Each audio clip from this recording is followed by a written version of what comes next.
हरे कृष्णा। मित्रों, कैसे हैं आप? उम्मीद करता हूँ आप सब कुशल मंगल होंगे। आपने अभी होली का त्यौहार, गौर पूर्णिमा का सेलिब्रेशन किया होगा। बहुत सुंदर वातावरण है, मौसम भी बहुत खुशनुमा है। गर्मी थोड़ी बढ़ गई है, अपना ध्यान रखिएगा। मित्रों, मेरी जो वीडियो आ रही हैं आपके पास, मैं उम्मीद करता हूँ कि आपको लाभ पहुँच रहा होगा उन सत्संग से, उन कथाओं से। समस्त शास्त्रों की चर्चा है, उसमें मन घड़ंत कुछ भी नहीं है। आप ध्यान रखिए। आपने शायद मेरा YouTube चैनल को सब्सक्राइब नहीं किया, आप रील नहीं देखते, आप फेसबुक आईडी पे नहीं आते, तो बताइए, जब हम खुद ही अपने कल्याण के मार्ग बंद कर देंगे तो हमारा कल्याण होगा कैसे?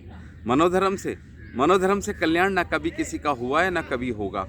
इसको अच्छे से मन में बैठा लीजिए आप कि ये कल्याण कभी नहीं होगा, कभी नहीं होगा।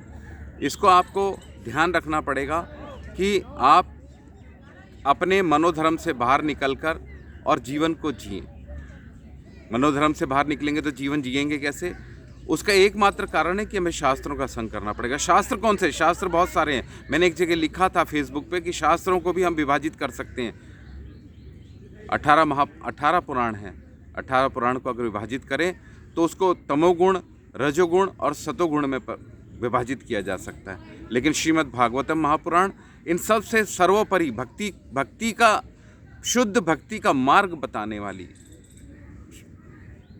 शास्त्र है। उसकी शरणागत हम होते नहीं। तो आइए, उसके अंदर शरणागत होने का क्या तथ्य, क्या है, तर्क क्या है, रास्ता क्या है, मार्ग क्या है? श्रीमद् भागवतम महापुराण के अंदर प्रवेश करने का एकमात्र मार्ग है दोस्तों कि शुद्ध भक्तों की संगति करना।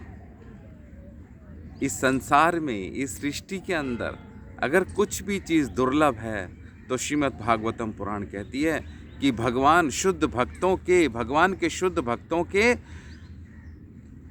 संगति मिलना सुदुर्लभ है। बहुत मुश्किल है। सब कुछ मिल सकता है इस संसार में, लेकिन भक्तों का संगत से नहीं मिल सकती। वैष्णव की संगति नहीं मिलती। और हमारा दुर्भाग्य देखिए कि अगर भगवान की कृपा से हमारे जीवन में वैष्णव का प्रवेश हो रहा है तो हम उस प्रवेश को ही रोक देते हैं। अगर हमारे जीवन में कोई वैष्णव की संगति मिल रही है, हम उसका साथ छोड़ देते हैं। हम उसको छोड़कर आगे बढ़ना चाहते हैं। सोचते हैं ये पिछड़ा हुआ है और मैं संसार को जीत लूँगा। जीत के जाओगे कहाँ? कहाँ जाओगे? कितने लोग जीते थे, कहाँ गए वो महल खंडर सब पड़े हैं। आप कॉलोनियों में चले जाओ, मकान दुकान सब वीरान पड़ी हैं। बड़े बड़े महल जानिएगा सब खंडर बने पड़े हैं। कहाँ चले गए वो सब? कहाँ चले गए? तो मित्रों, बात आती है कि ऐसा क्यों? क्योंकि ये मनोधर्म पर जीने वाले लोग थे। उनको पता नहीं था कि हमें क्या करना है और क्या नहीं करना। लोगों से चर्चा करो तो वो खाने पीने की चर्चा करो तो उसमें विषय करते हैं कि अरे हम नहीं करेंगे तो कौन करेगा, ये सब इतना हो जाएगा, जीवन निरर्थक हो जाएगा। जीवन का अर्थ और निरर्थक होना जानते हैं आप? जानते हैं क्या अर्थ है और क्या निरर्थक है इस जीवन का? जानते ही नहीं। और हमने अपने मनोधर्म से इसके नियम बना के रख दिए कि ये कार्य करेंगे तो अर्थ निकलेगा, ये कार्य करेंगे तो निरर्थक हो जाएगा। ये तरीका नहीं है। श्रीमद् भागवतम महापुराण कहती है कि किस तरह से इस जीवन का परमार्थ निकालना है, परमार्थ को स्वीकार करना है। ये साधारण अर्थ नहीं लेने हैं, ये शरीर से रिलेटेड अर्थ नहीं लेने हैं कि शरीर से संबंधित हमको लाभ हो रहा है तो लाभ है, वरना हमें नुकसान है। मित्रों, ये शरीर इस आत्मा के कारण ऑपरेट होता है। ये आत्मा अगर निकल गई, आपका शरीर ये धरा पड़ा रह जाएगा। ये चाहे कितना बलिष्ठ हो, कितना मान सम्मान वाला हो, इसकी कोई वैल्यू नहीं रहती जब ये आत्मा इस शरीर को छोड़ के चल देती है। तो मैं ऐसे मित्रों को स्पेशली कहना चाहता हूँ जो भोग करने में लिप्त हैं, भोग कर रहे हैं, गलत आचरण से जीवन को गुजार रहे हैं। मेरा निर्देश केवल उनके लिए रहता है कि वो लोग अपने आप को जांच लें कि वो कर क्या रहे हैं, क्या कर रहे हैं, कैसे जीवन पार करेंगे, इस जीवन का उद्देश्य क्या है, आत्मा क्या करने आई थी इस शरीर को लेकर। ये जाना कभी? ऐसी संगति मिली क्या कभी? ऐसे मित्र मिले, ऐसे माता पिता मिले, ऐसी यूनिवर्सिटी मिली, ऐसा कॉलेज मिला? नहीं मिला, है ही नहीं। आत्मा का ज्ञान देने के लिए तो सत्संग केवल एकमात्र है, शुद्ध सत्संग। यहाँ पर भी देखना होगा, ऐसे सत्संग बाजारू बहुत सारे हैं, जो भ्रमित कर रहे हैं और कल्याण नहीं होने देंगे हमारा। शुद्ध हरि भक्तों का संगति करनी पड़ेगी, तब हमारा कल्याण होगा।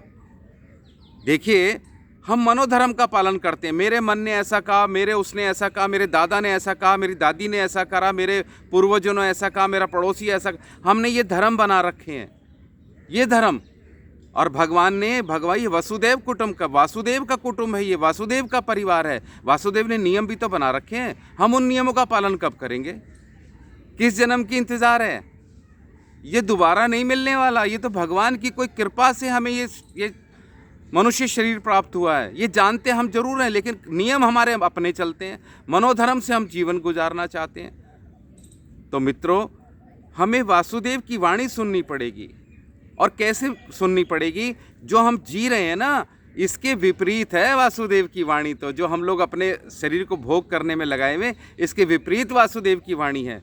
कृष्ण की वाणी इससे अलग चलती है। वेणु वादन होता था, भागवतम का 10वां स्कंद बताता है कि जब वेणु वादन होता था, कृष्ण की बांसुरी जब बजती थी, तो यमुना जी का जल बहते बहते थम जाता था, ब्रज के पत्थर पिघलने लगते थे, पक्षियों का चहचहाना बंद हो जाता था, हवा बहती बहती थम जाती थी। अर्थात पदार्थ जब वस्तु जब अपने वर्तमान आचरण से विपरीत आचरण करती है, वो है कृष्ण भक्ति। तो हम अगर जिह्वा को आज़ाद रखेंगे, कुछ भी खाएंगे, कुछ भी बोलेंगे, कुछ भी करेंगे, ये भक्ति का मार्ग नहीं है। ये भक्ति का मार्ग नहीं है। भक्ति का मार्ग हमारी श्रीमद् भागवतम महापुराण बताती है कि भक्ति, शुद्ध भक्ति, और इस 84 के चक्र से पार होने का मार्ग क्या है, क्या मार्ग है, ये हमारे शास्त्र बता रहा। समस्त शास्त्रों की बात मैं नहीं कह रहा यहाँ पे। समस्त शास्त्रों में प्रवेश करेंगे, इसलिए हम लोग भ्रमित हैं कि हमने अलग अलग शास्त्र लेकर बैठ गए हैं, और समस्त शास्त्रों का विभाजन हो जाता है तमोगुण, रजोगुण और सतोगुण में। इसलिए हम भ्रमित हैं, अपने मनोधर्म से पालन कर रहे हैं। बोले हम तो बहुत धर्म पालन करते हैं, हम तो सुबह पूजा पाठ करते हैं। गलत फहमी करते हैं आप, गलत फहमी में जी रहे हैं आप। आपको शुद्ध भक्ति में प्रवेश करना पड़ेगा, और शुद्ध भक्ति है श्रीमद् भागवतम महापुराण की शरणागत हो जाना। वहाँ पर आपको पता चलेगा कि शुद्ध भक्तों के व्यवहार क्या होता है, शुद्ध भक्तों का आचरण क्या होता है, किस प्रकार से माता पिता के ऋण से मुक्ति मिलेगी, किस प्रकार से राष्ट्र धर्म के ऋण से मुक्ति मिलेगी, किस प्रकार से ऋषि ऋण से मुक्ति मिलेगी, और कैसे कल्याण होगा। नहीं तो 84 का पार और कोई बता ही नहीं सकता, कोई मार्ग ही नहीं है 84 से पार जाने का। और एक बात और बता दूँ कि प्रेत भी हम ही बनेंगे कभी। अगर हमने कृष्ण भक्ति नहीं करी तो प्रेत योनि भी हमें मिलने वाली है। हम प्रेत योनि में शामिल हो जाएंगे और अपने कुल घराने को परेशान करेंगे। कारण कि अगर हम कृष्ण भक्ति करेंगे, कैसे करनी है, इस कलयुग में बहुत सुंदर और सरल तरीके से बताया है। कलयुग नाम आधारा, लेकिन हम कर्मकांड के पीछे पड़े हैं।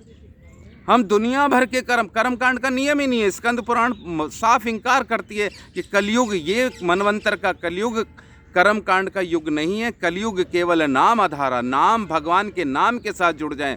और यहाँ पर और क्लियर कर दूं कि भगवान का नाम हरे कृष्ण कृष्ण कृष्ण हरे हरे, हरे राम राम राम हरे हरे, इतना सा कहना है। बताइए क्या खर्च हो जाएगा। और आजकल के गुरुओं की जो भीड़ लगी हुई है ना, बाजारू गुरुओं की, वो कभी भी अपने शिष्यों का कल्याण नहीं कर सकते। कल्याण तभी होता है जब 84 का चक्कर पार हो जाए। वो गुरु खुद ही नहीं जानते कि 84 का चक्कर पार कैसे होगा। उनके शिष्य तो मांस भी खाते हैं, शराब भी पीते हैं, और दुनिया भर के गंदे आचरण करते हैं। बताइए, छीना झपटी, लूट खसोट, छल कपट सब करते हैं। वैसे कैसे गुरु जो अपने शिष्य को शुद्ध नहीं कर सकता? ऐसा कैसा गुरु जो अपने शिष्य को पवित्रता का मार्ग नहीं दिखा सकता? हम उनके शरण में पड़े। हमने गुरु ऐसे धारण कर ली जैसे घरों में लोग कुत्ते बिल्ली पालते हैं। क्यों? क्या गरज है? हम मनुष्य हैं, बुद्धि है, विवेक है हमारा। हम जागृत करके हम छन्नी लगा के पता लगा सकते हैं। एक गुरु को भी अपना शिष्य का जांचने का अधिकार है, और शिष्य को भी गुरु को जांचने का अधिकार है कि क्या ये मेरा कल्याण कर सकता है, क्या ये मुझे 84 के चक्र से पार लगा सकता है, मुझे भगवान के धाम में वापस पहुंचा सकता है। अगर नहीं पहुंचा सकता, अगर आपके गुरु ने आपको मांस खाने से रोका नहीं, आपके गुरु ने आपको मदिरा पीने से रोका नहीं, आपके गुरु ने आपको छल कपट करने से रोका नहीं, आपके गुरु ने आपको अहंकार से नहीं निकाला, तो वो गुरु को तुरंत त्याग कर दो। श्रीमद् भागवतम बता रही है। बलि महाराज ने अपने शुक्राचार्य, अपने गुरुदेव का त्याग कर दिया था।